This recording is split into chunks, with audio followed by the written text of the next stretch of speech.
All right, Matt, you're here for the 50 days or 50 states in 50 days tour. Just what's it been like kind of going around to different states as part of this for SportsCenter? You know, it's kind of fun because you travel around the country to some of these states that here in Ohio, obviously in Ohio State, it's all about football. But some of these other states, there's other things that they love and enjoy that's their passion.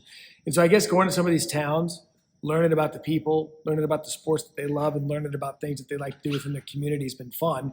But I had this one circled because I'm a college football nerd. So to be able to come here, first day of camp, talk with Jeremiah, talk with Coach Day, the defending national champions, to me, this was the perfect one to come to. You've been covering college football a long time. You cover a lot of football. Just Jeremiah, just what stands out about him? How does he compare to maybe other guys you've seen covering this sport? Well, first of all, he sits down and he looks like a defensive end. You know, he looks like a 25-year-old defensive end. He's a 19-year-old receiver. And, you know, we were talking before we went on camera about the history of Ohio State receivers. It's the best in college football history. And to be able to be at that point already in your career after 1 year, to be mentioned with the all-time greats, first of all, it speaks to his talent. But I've worked alongside Joey Galloway for a decade now. He and I are great friends. And to hear him talk about Jeremiah the way that he does and gush about him with his talent. He's the best player in college football.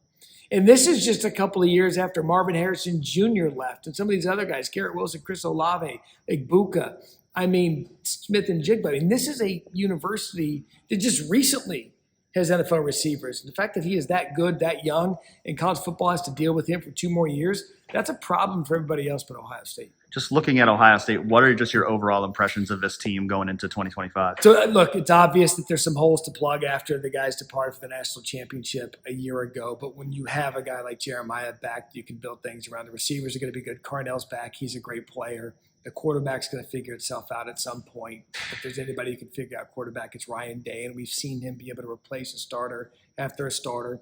I mean, Will Howard came in with questions after his Kansas State career and led Ohio State to a national championship. So one of the quarterbacks will grab the room, and the one who does is going to have talent around him. I'm a big fan of C.J. Donaldson, the transfer from West Virginia. I think he was a guy that came in that maybe as a freshman burst onto the scene but quieted down a little bit at West Virginia. I think he's going to be a really good player. I think Peoples is going to be a great running back. So skill-wise, it's going to be great. When you have one of the best players in the country in the secondary and Caleb Downs, you can kind of build your defense around that. And there's always the next defensive end to step up, right? There's always talent up front. So for me, for Ohio State, I think it's 2 things. 1, can a quarterback grab the room and get this talent the ball? And 2, can some of the players lost defensively, can those holes be plugged to where by the time you get to conference play, people have figured it out? I know everybody's pointing to Texas, and I love the Texas game simply because both programs have a lot of question marks coming in off a playoff for Texas playoff win against Arizona State, and they got beat by Ohio State, so they know what that's all about. But you know what I mean? So you're going to have a lot of questions answered maybe week 1 for both of those programs. But I think Ohio State, at this point, you're not recruiting, you're selecting. Right. And so I think that's where they are. Obviously, a lot of talk about can Ohio State repeat. When you look around the landscape of college football this year, who do you look at as the top contenders for a national championship? You know, they're not going to like this here in Columbus, but really for the Big Ten, it sets up perfectly, right? So Michigan, sorry, I hate saying their name with an Ohio State site, but they had the perfect returning team to go on a run and win a national championship 2 years ago, right? They'd kind of been building to that point. Okay, so then Ohio State last year, Travion and those boys, they've been building to that point. Well, guess who's at that point now in year 3? Penn State. It's identical to what Michigan, Ohio State, and now Penn State has the opportunity. Katron coming back, Singleton coming back, Drew Aller, a lot of these guys, they made some good portal additions. So I'd say Penn State's one that you have to look at. I think Georgia, they've made some moves in the portal. They're going to be a team to reckon with. I think the down year for Alabama's over. I think they're going to be a team to mess with. I like Texas with Arch Manning, some teams out of the SEC. But for the Big Ten, I think it's Ohio State, Penn State. Watch out for Arizona State out in the Big 12. They returned 17 of 22 starters. And then there could be a team that comes up and gets it. No one's talking about USC. When's the last time we had a conversation about Lincoln Riley and the Trojans? They're going to be tough. Oregon's going to be tough. And so this year, that's why I love the 12-team playoff. If you get into that 12-team playoff, you hit at the right place at the right time, like a team who lost to their rival and then won 4 straight, you can win a national championship. And so I think the league's going to be deep. or the country's going to be deep. I think Clemson and the ACC is going to be good.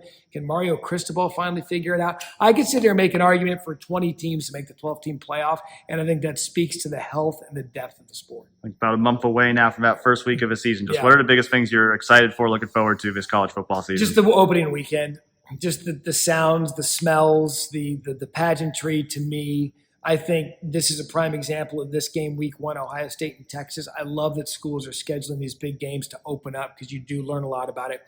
You don't get as excited when big program U's taking on small program U in week 1. So we have some good matchups. But I think for me, big picture, I love that the top teams all have some question marks. Well, why is that? Because now you're going to get to see how good the recruiting was, how good the portal additions are. Who are these schools that have to plug holes in places that are necessary, and can they still compete? And I know NIL and transfer portal, that's kind of that's a bad language in the sport. But what we're learning is who's good at it. And you're going to see that this year. I mean, I brought up Clemson a moment ago, and Cade Klubnik, a returning quarterback. You got to look at them as someone early on in the season you're not going to want to play. And so little by little, the pieces will come together. I'm also against preseason rankings. I'd rather wait till the end of September, early October to figure out who's good. So a lot of questions, a lot of teams. Another year of the 12-team playoff. I expect this year to be as good as last year, which in my opinion was the greatest regular season we've ever had.